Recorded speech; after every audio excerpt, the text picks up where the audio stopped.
In the early 1700s, the Indian subcontinent produced nearly a quarter of the world's wealth. But over the next century and a half, that immense prosperity evaporated, replaced by a cycle of systemic impoverishment. This collapse followed the death of the last major Mughal emperor in 1707. As the central authority fractured into competing regional powers, the British East India Company moved into the vacuum. By exploiting local rivalries, this private corporation swallowed up the subcontinent piece by piece.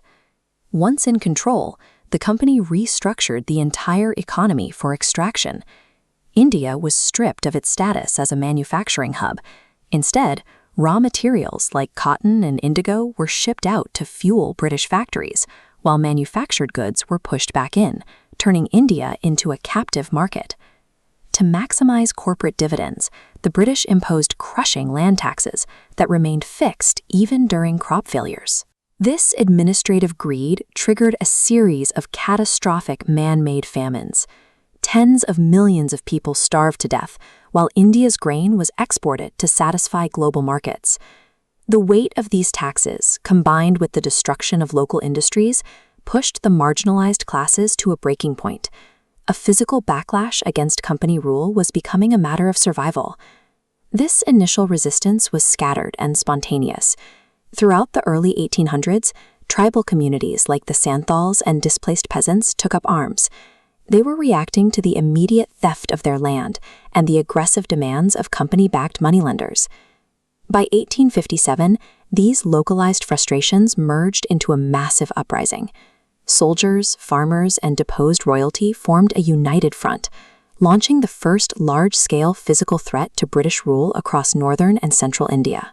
The British Crown responded with overwhelming military force, crushing the rebellion and dissolving the East India Company. In its place, the Crown took direct, militarized control over the subcontinent. The defeat of 1857 made one thing clear: scattered physical force could not compete with the industrialized British military. To win, the resistance would need to move beyond the battlefield and begin challenging the administrative logic of the empire itself. To manage their empire, the British introduced Western education and the printing press, hoping to train a class of compliant local clerks. Instead, Indians used these tools to dissect colonial policies. For the first time, newspapers allowed leaders to communicate across regional divides and build a shared political consciousness. Reformers also recognized that a unified nation required internal strength. Figures like Dr. B.R. Ambedkar began a long struggle against internal societal flaws like untouchability and the caste hierarchy, arguing that political freedom was inseparable from social justice. This intellectual momentum led to the formal birth of Indian politics in 1885 with the Indian National Congress. At first, the organization focused on diplomacy, sending petitions to the British requesting basic rights and more Indian representation in government. As these polite requests went ignored, a more assertive faction emerged. Leaders like Bal Gangavar Tilak rejected compromise, calling for Swadeshi, the boycott of British goods, and demanding full self-rule as an inherent right. This intellectual awakening gave the movement a clear identity, but it was still largely restricted to the educated elite. To paralyze the colonial system, the movement needed to mobilize the sheer manpower of the working masses.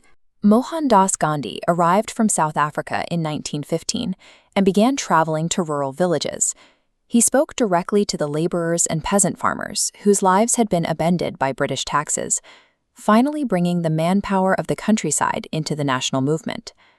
Gandhi introduced the strategy of nonviolent resistance, or satyagraha.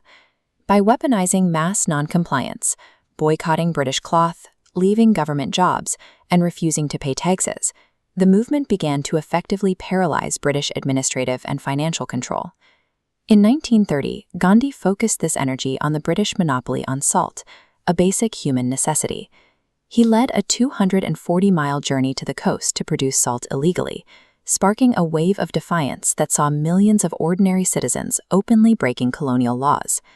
By drawing women, students, and workers into active defiance, the movement became too vast and decentralized for the British police or military to suppress.